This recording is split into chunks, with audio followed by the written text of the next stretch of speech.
ZEE5 ಇರುವಾಗ ನೀವು ನಿಮ್ಮ ನೆಚ್ಚಿನ ಶೋಗಳನ್ನ ಎಂದಿಗೂ ಮಿಸ್ ಮಾಡಿಕೊಳ್ಳುವುದಿಲ್ಲ. ಅದು ಸಂಪೂರ್ಣ ಉಚಿತವಾಗಿ. ಏನಾಯ್ತು ಮಾವ? ಲೈಟ್ ಹೌಸ್ಗೆ ಹೊಟ್ಟೆ ನೋವು ಶುರು ಆಗಿದೆಯಪ್ಪ. ನಾವೇನು ಮಾಡಿಲ್ವಲ್ಲ. ಬುದ್ಧಿ ಇಲ್ದಿರೋರ್ ತರ ಮಾತಾಡ್ಬೇಡ. ಇವಾಗ ಎಷ್ಟನೇ ತಿಂಗಳು? 7ನೇ ತಿಂಗಳು ತುಂಬಿ 2 ದಿನ ಆಗಿದೆ ಅಜ್ಜಿ. 7ನೇ ತಿಂಗಳಲ್ಲಿ ಕೆಲವ್ರಿಗೆ ಹೆರಿಗೆ ನೋವು ಬರುತ್ತಮ್ಮ. ಅದೃಷ್ಟ ಚೆನ್ನಾಗಿದ್ರೆ ತಾಯಿ ಮಗು ಚೆನ್ನಾಗಿರ್ತಾರೆ. ಇಲ್ಲ ಅಂದ್ರೆ ಗೋವಿಂದ ಹರೇ.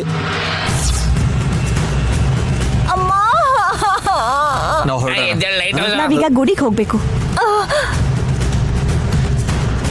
ನೀವು ಪ್ರಾಣಾಪಾಯದಿಂದ ತಪ್ಪಿಸ್ಕೋಬೇಕು ಅಂದ್ರೆ, ದುರಂದರ ಚಿಕ್ಕಮ್ಮ ಪರಿಸ್ಥಿತಿ ಸರಿ ಹೋಗ್ಬೇಕು ಅಂದ್ರೆ, ಅಜ್ಜಿ ಅವ್ರ ಮೊಮ್ಮಗಳು ತ್ರಿನೇತ್ರಿನ ಭೇಟಿ ಆಗ್ಬೇಕು ಅಂದ್ರು ಅಲ್ಲಿಗೆ ಹೋಗ್ಬೇಕು. ZEE5 ಆಪ್ ಡೌನ್ಲೋಡ್ ಮಾಡಿ ಎಲ್ಲಾ ಸಂಚಿಕೆಗಳನ್ನು ಸಂಪೂರ್ಣ ಉಚಿತವಾಗಿ ನೋಡಿ.